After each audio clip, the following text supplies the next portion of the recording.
How will a Russia in retreat react? Vladimir Putin's brand new military commander foretelling the pullout from the southern Ukrainian city of Kherson, the Kremlin's first major catch at the start of the invasion. If the objective is to subdue Ukraine on the battlefield, the signs from Moscow don't look great. But if the aim is to make Ukraine unlivable, well, it's anyone's guess. For 11 days, Iranian-made drones have been in the picture, targeting critical infrastructure like power stations, retribution for the humiliating explosion that partially knocked out of service the main bridge link between Crimea and the Russian mainland. Can Putin make the Ukrainian population freeze this winter? There's also talk of Iranian medium-range missile purchases. Russia and Iran have allied already in Syria. The leadership in both Moscow and Tehran face strong headwinds at home. Russia with its botched mobilization, Iran with the biggest protest movement it's seen since 2009. Together, can they ensure their mutual survival? Today, in the France 24 debate, we're looking as Vladimir Putin turns to Tehran. And joining us from Paris is retired French General Michel Yakovlev. Thank you for being with us. Good evening. Thank you very much. From Istanbul, he is independent world correspondent Borzu Daragahi. Welcome to the show. It's always a pleasure to be back here. From Strasbourg, where the European Parliament is sitting, a member of that European Parliament, Petros Ostrovicius. Vicius or Vicius? I don't want to butcher your name. It's Ostrovicius. You're almost right. Almost right, okay. Who sits on the Defense Committee of that European Parliament and who hails from Lithuania. Thanks for joining us. And it's always a pleasure to welcome back journalist and writer Vladislav Davidson. How are you? Hi, thanks for having me back. The France 24 debate, where you can join the conversation on Facebook and Twitter. The hashtag is F24debate. Yeah, it's indeed not looking great for Moscow on the battlefield. Vladimir Putin declaring martial law in all the regions Russia recently claims to have annexed. This as the proxy leader of Kherson issues an evacuation order to civilians. It was startling to hear Putin's newly appointed military commander for Ukraine on Russian television, all but admitting that it was time to quit Kherson. The situation in the area of the special military operation is tense. Further plans and actions regarding the city of Kherson itself will depend on the unfolding military and tactical situation, which, as I said, is not clear. Today, we will act to preserve the lives of our soldiers and civilians as much as we can. That is a priority for us. And we will act in a timely fashion, not avoiding difficult decisions. Can you interpret what he's saying? What's that message, that especially that last sentence there? Well, the message to the population is just sit tight, even though we're losing, and you're making sacrifices, and some of your neighbors and maybe your cousin, maybe your nephew, maybe even your kid was sent off to fight in Ukraine without any winter gear or food or rations or training. Things are okay. So he's absolutely a ghastly character. He's a real beast, this man. This general that they put in, he's known for barrel bombing Aleppo, that kind of thing. He's just a really, really, really nasty character. He personally, ran one of the tanks that ran over 3 people in 91. He's known for having one of his subordinates shoot himself in his office after getting chewed out. This guy that they put in to take over the operation when it was going really bad, he's a beast. He's just a barbarian, even by the standards of really brutal Russian generals. This is the guy you put in when you really want to make the civilian population suffer. Let me ask you, Michel Yakovlev, General Surovikin, he hails from the Air Force.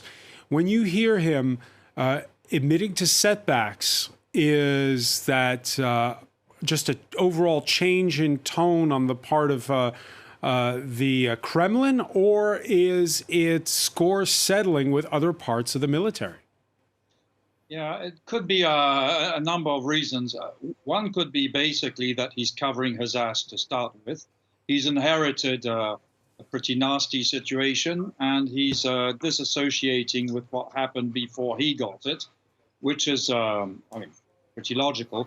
As for his barbarian character and so on, it's just a fact that he's the third commander in this position, because you may remember that there was General Vonikov, who was nominated in NATO parlance theater commander in April, and he lasted all of 7 weeks. And at the time, it was said that Vonikov was a true guy of the Syrian front and a butcher and so on. After him was a less well-known general called Zhitko, who's been put aside by now Surovikin. So it looks like they have a good generation of butchers, and they just put them in command one after the other.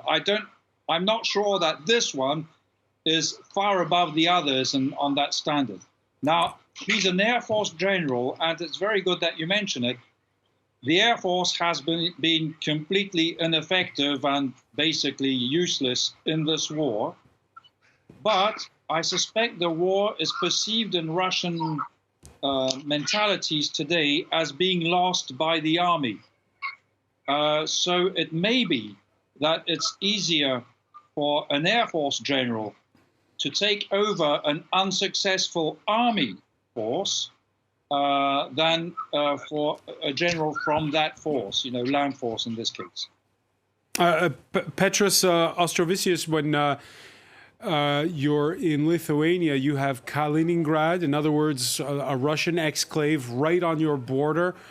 Are you surprised at how badly it's going in Ukraine for the Russians? Well, in one way or another, it's not a big surprise. It's a giant with clay legs, I would call it. Nothing new. Russia simply demonstrates bad performance from one century to another. It's non-systematic state, which usually neglects individuals, don't care about people, and, tries to profile some so-called great policies or initiatives, which have nothing to do with ordinary people. And when it comes to the mind of people, so they probably return same quality performance as probably they are given back from the state, simply nothing. So that's why, we've been telling and telling for decades that we overestimate Russia as probably by somebody recommended to be a strategic partner even with the European Union. They are not up to European level. They don't, act accordingly. So it's a country which had probably a lot of money out of the this kind of gas and oil, but it never went back to the quality of living, of education, or to culture. Everything was just for, demonstrating, so to say, strength, ambitions, and the rest. So that's why looking at the Kaliningrad, which is probably even more neglected than the average of the Russian Federation, because I have to remind you that Kaliningrad was really probably third after Moscow and St. Petersburg as a kind of prestigious place to get a living in. But if you look at the infrastructure, if you look at the quality of life in Russia, I would probably say it's a country of the first part of the 20th century. It's never was up to Europe average. So that's why I'm not really surprised. Not really surprised. And we heard Mikhail Yakovlev talk about the fact that the Russian Air Force has so far been ineffective.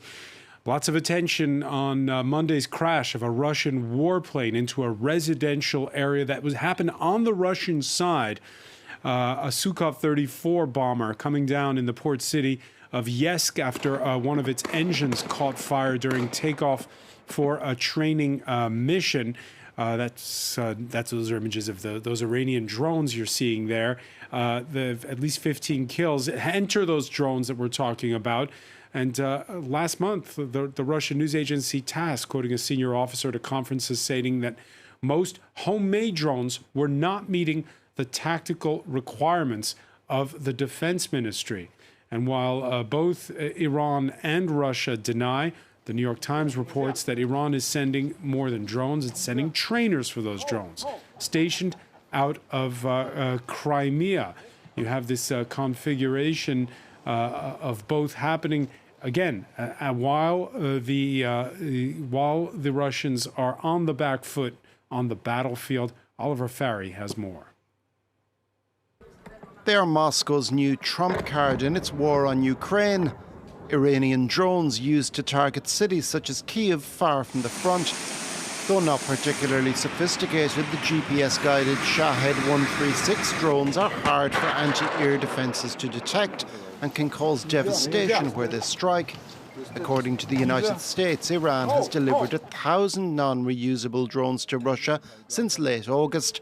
For Ukraine's president, it's a sign Moscow is desperate.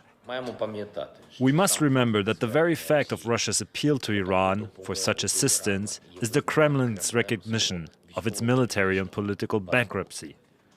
For decades, they have spent billions of dollars on their military-industrial complex, and in the end, bowed to Tehran to get rather simple drones and missiles. Russia has been tight-lipped on any logistical support from Tehran, while Iran's foreign ministry called the allegations politically motivated and said its stance on Ukraine was neutral. As it's repeatedly said, the Islamic Republic of Iran is not on any side in the war between Russia and Ukraine. The Islamic Republic of Iran has not exported weapons to any party in this conflict.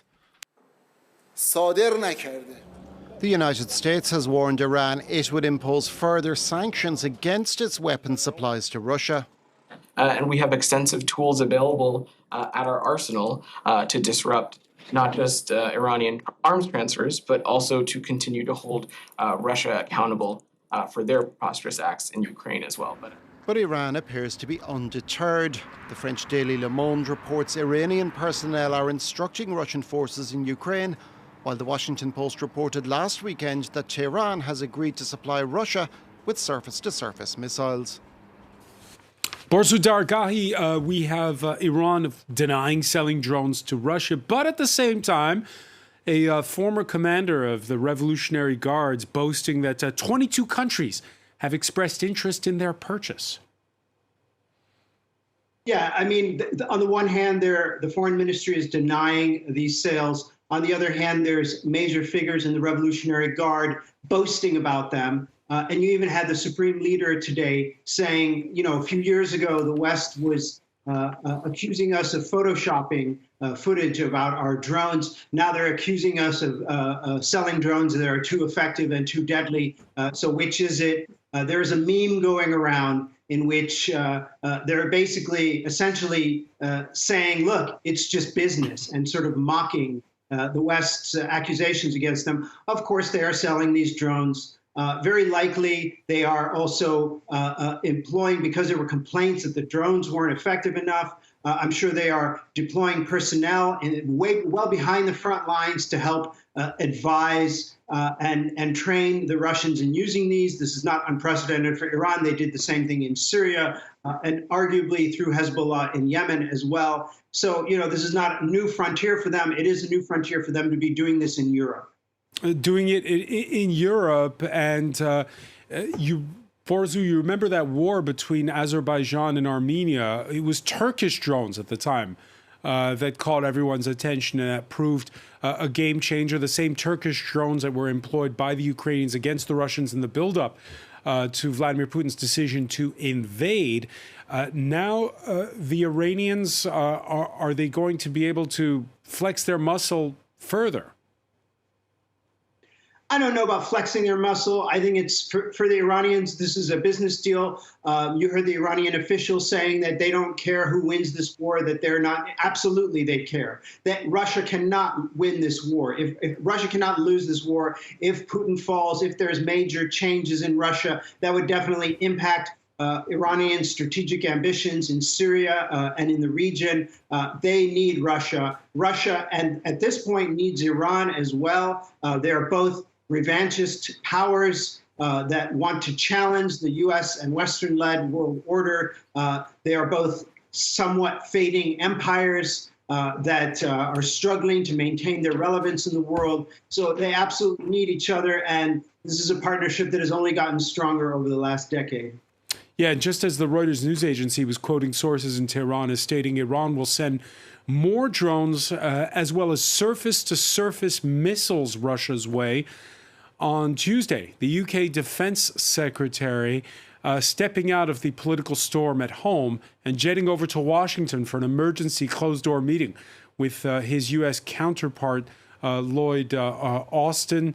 The meeting that took place in Washington, again, behind closed doors. Michel Yakovlev, surface-to-surface missiles.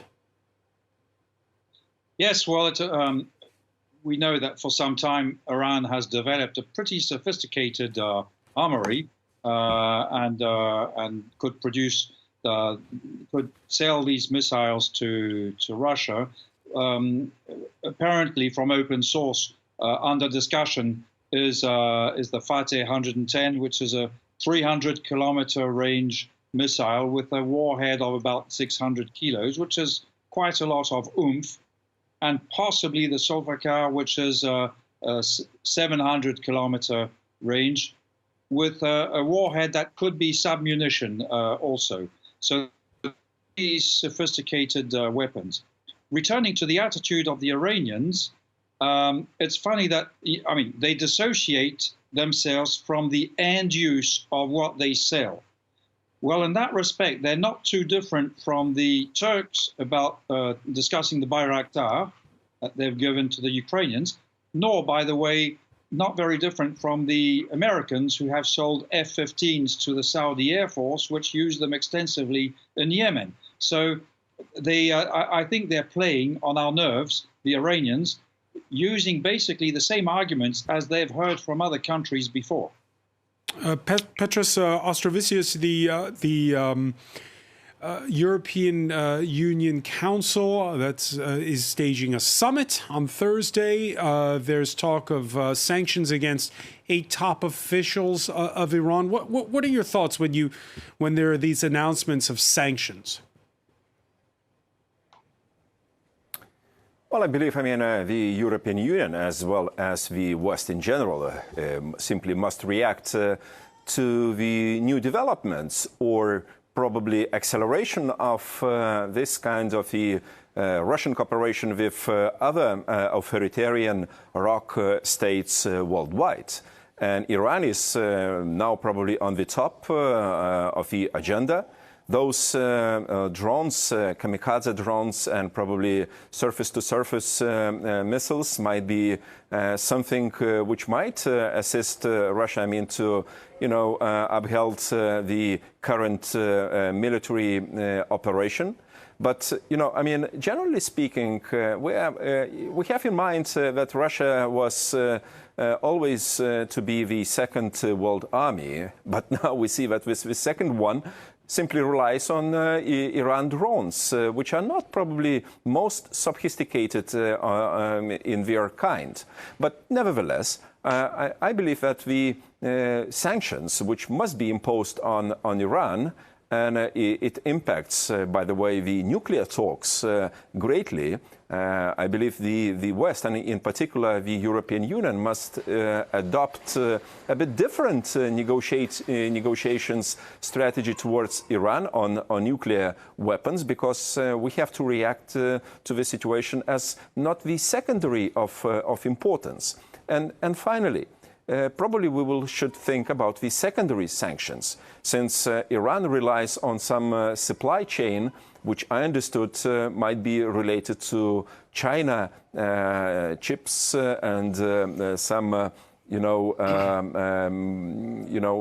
elements of those drones which can't function without being supplied from third countries. It is a complicated situation, but we have to react adequately and on time. Borzoi Dargari, your thoughts on sanctions?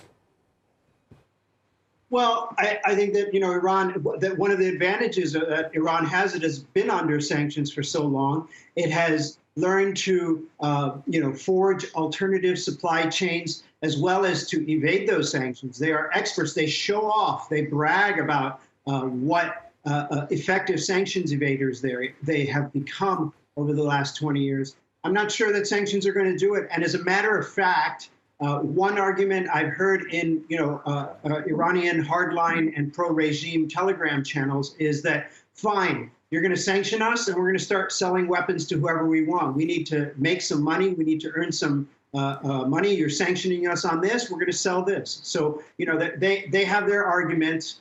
There was a good point made about, reaping what the West sows and our lack of ethics in terms of selling weapons. France, too, should question some of its weapons sales. But, this whole drone thing, it was something the United States started. And when the United States started using these drones to, wipe out people here and there and do targeted assassinations, everyone warned that this could come back to haunt the world as this technology proliferated and became more easily accessible and reverse engineerable. And in fact, that is the world we have today, where everyone has drones and everyone is using them.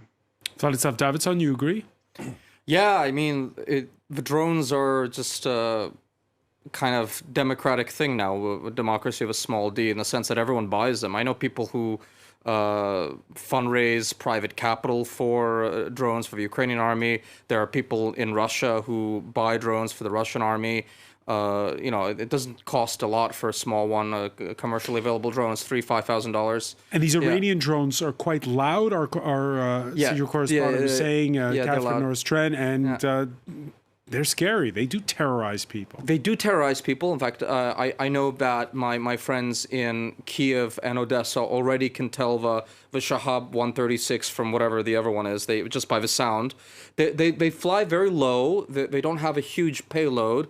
They're not immune to anti-defense missiles, and they can actually be shot down with a machine gun. There are photos now on Ukrainian Twitter and social media accounts of guys just sitting and having their morning coffee and shooting them out of a window with a machine gun. So, they're not instruments of refined warfare. They're actually cheap. They can swarm, and the Ukrainians notably are reporting ever smaller percentages of them actually getting through into Kiev and Odessa, wherever it is they're bombing. So at the start of this, 2 weeks ago, I was hearing that 80% would get through. Now I think it's down to about 20-30%. So the Ukrainians are getting good at shooting them down because they're not very sophisticated. But you can swarm them because they're very inexpensive. So 100 of them, you send, even if 30 get through, that's 20 people's houses that are getting blown up. And it's not houses, unfortunately. A lot of the times it's power. It's also power stations. This is new, yeah. And we saw Ukraine's president on Tuesday state that some 30% of the country's power was out. How cold is it going to be this winter in Ukraine? Well, I'm not a meteorologist, but it could, if it's a really bad winter, it could be a bad situation, and Ukrainians will have to make do with rolling light blankets, and it's not great. It's not a good thing. And the only thing that I can say, which is kind of heartwarming, is the fact that the Ukrainians have turned out to be very good at fixing critical infrastructure very quickly in a way that the Brits and the French and the Americans would do well to emulate them. Michel Yakovlev, you agree? Yes, I fully agree with all that has been said. These drones make more misery and may prolong the war, but they will not change the outcome. And they may have a reverse effect on the morale of the Russian soldiers, because the Russian soldiers on the front are basically left on their own while their political leaders are doing a drone campaign further in the deep that has nothing to do with the predicament of the soldier on the front line. Now, some of these drones have been used, apparently with some effect, on military targets in the Donbass, but for some reason it looks like either they're not very effective or they are countermeasures against them, especially the higher range drones that lead the regime Putin to go to, if I dare say, soft targets in the deep that hurt the population instead of hard targets just opposite his own soldiers that would relieve the pressure on his own army. And we had he may regret. He may regret it. When you say he may regret it, what are you suggesting that that the Russian foot soldier can somehow apply pressure on the Kremlin? Well, the Russian foot soldier is having a pretty rough time and will have a rougher time. And it comes a moment where in some form or another, there will be accountability for the Putin regime.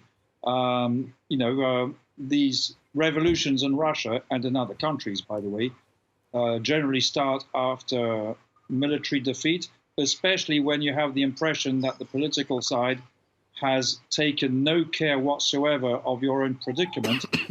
and we heard that earlier in the debate, and I fully concur with what has been said before me in that respect. Yeah, go ahead, Borzu.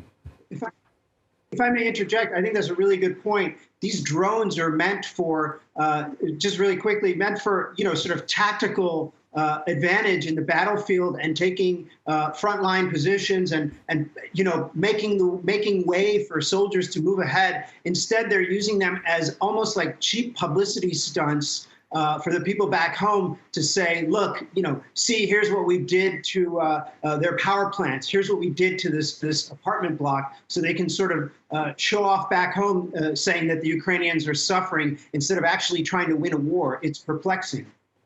Yeah, and there's also our correspondent in Kyiv this Wednesday, and I'll put it to you, Petros Ostrovicius, stating that it's not just the drones, it's also missiles, and that the German air defense systems that have started arriving took a lot of them out today.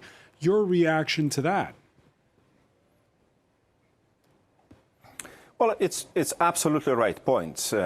Look, and why those drones and even missiles are used in a way, we see for the time of being. Putin's regime wants to increase a kind of terror on civil population. I didn't hear any stories of those drones or missiles hitting, for example, the front line and imposing certain cost on Ukrainian militaries. In opposite, every and each story goes about the civilian kind of infrastructure or energy infrastructure at the best. So that's why, it used massively to create a sense of desperation, maybe among the Ukrainian population. They want to hit, civil, densely populated areas, but I doubt very much, and I have no really any expectation that it might break down the morale of Ukrainian people. In opposite, if you see the reaction of people, if you see the way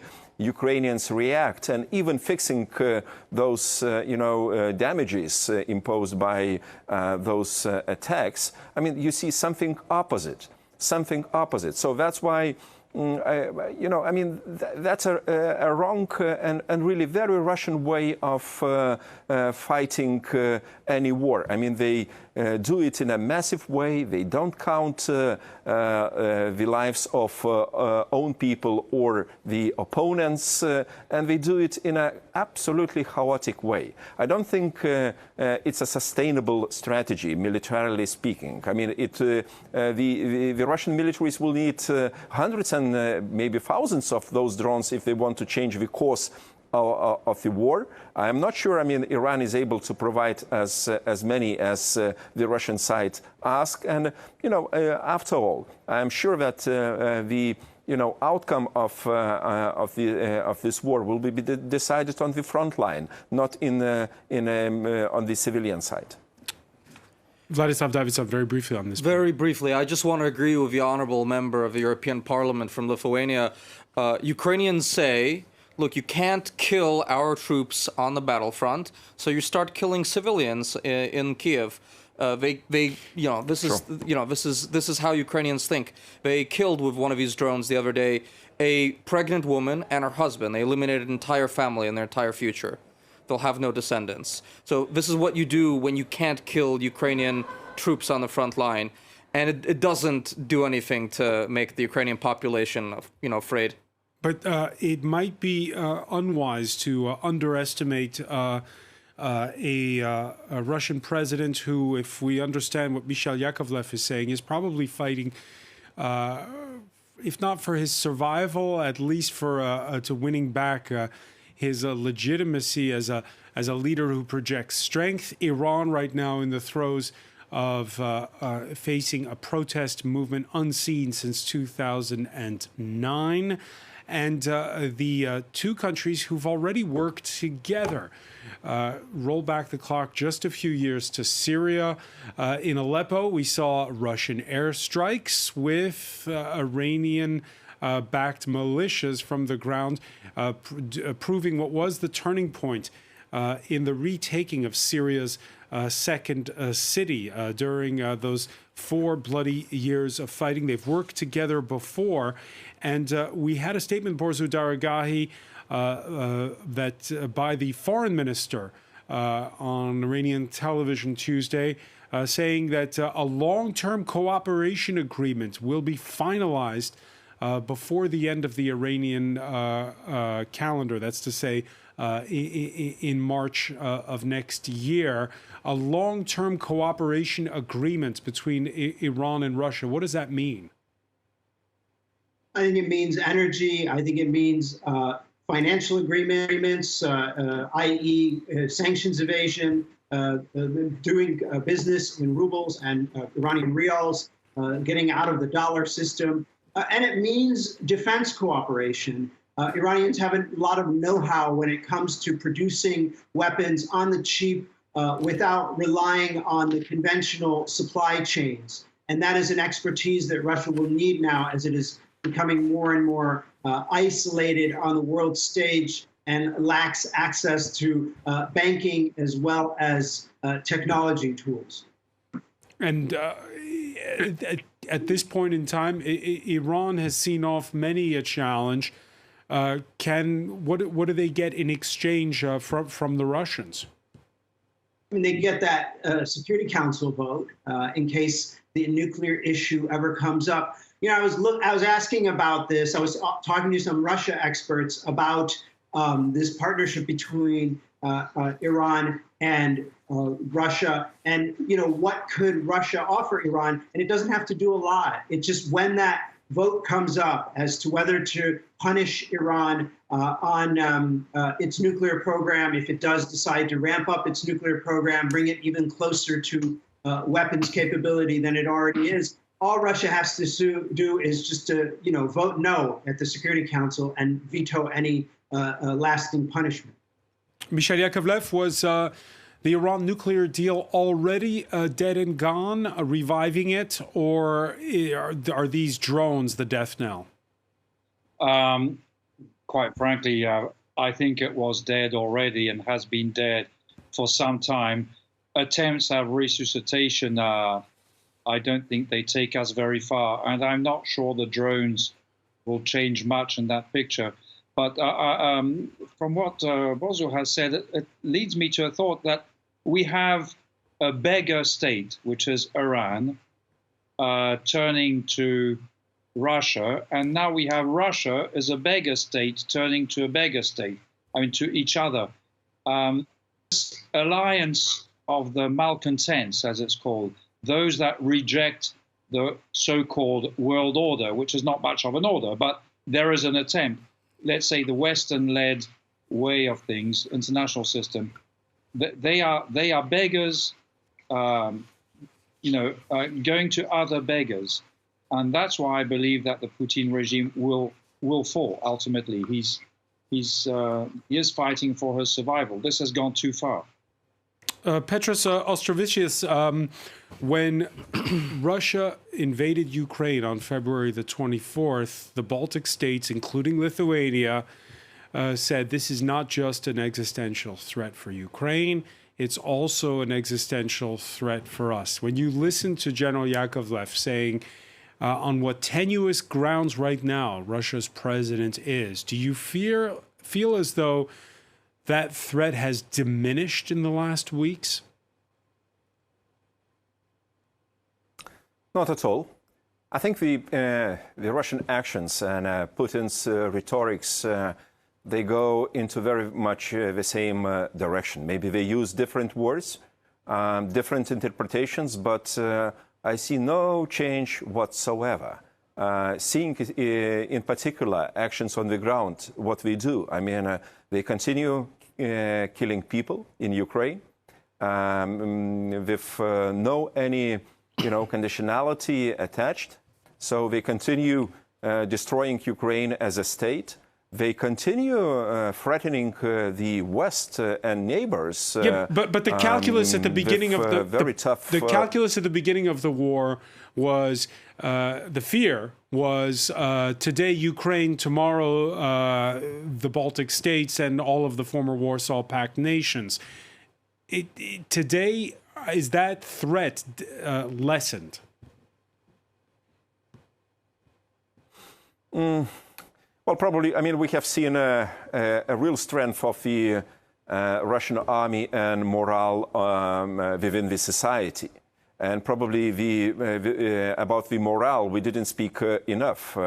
I see a lot of, disintegration within the society. People don't believe. I mean, look at those, newly drafted persons. I mean, they simply march on the front line being drunken, badly equipped, with no motivation and whatsoever. I think we will come up with the point when some disintegration of the Russian state might begin to be seen. So I think we see less degree of kind of the threat, but let's not forget that we're speaking about the big nuclear power.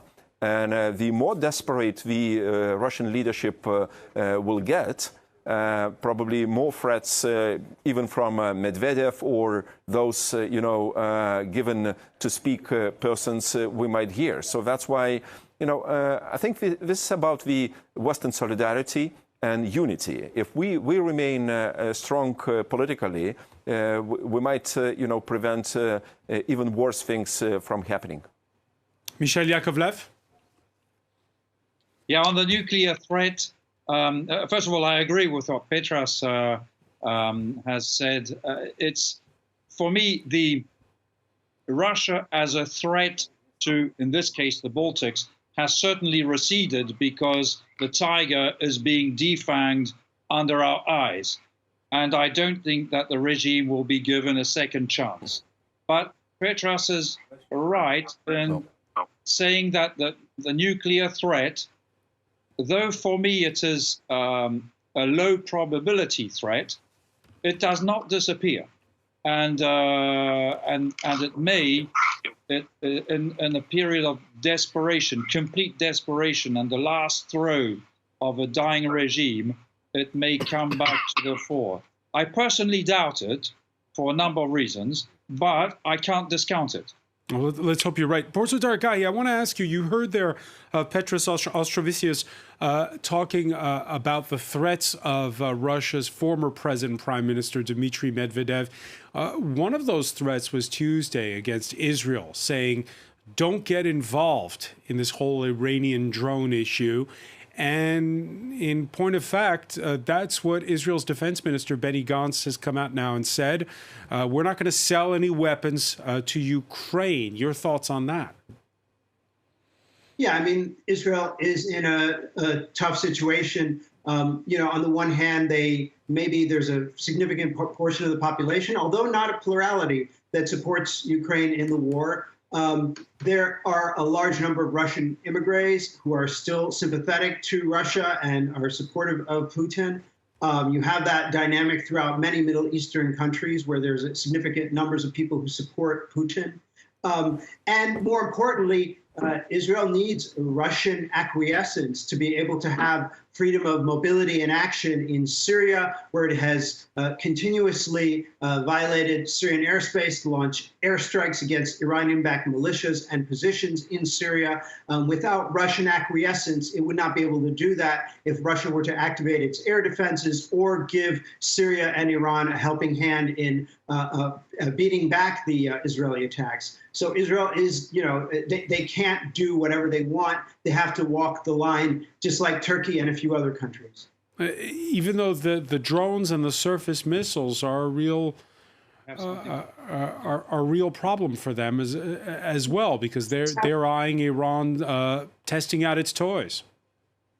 Countries have their interests. Iran has been testing out its toys continuously throughout various parts of the world. Yes, this is a concern. It could also potentially be an intelligence bonanza to have these tools and these personnel deployed outside of the Middle East. If Israel was smart, if the U.S. was smart, it would try to figure out who these people are, turn them, recruit them, or eliminate them. Vladislav Davidson?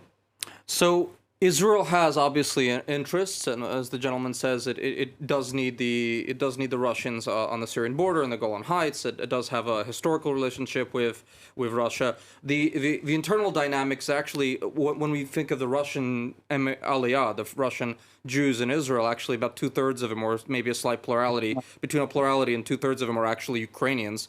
It's very interesting. The dynamic between Ukrainian Israelis and Russian Israelis in Israel is fascinating. And also the Russia relationship was Prime Minister Netanyahu's personal thing, and he's obviously out of power. The Russians have kind of jettisoned the 20-year Putin philo-Semitism policy vis-a-vis Israel now. They're critical. There's kind of a rift now between Moscow and Jerusalem. So that's one thing. There's also a kind of fascinating undercurrent of resentment on the Ukrainian side against the Israelis, saying, come on, we're also a people who are experiencing genocide.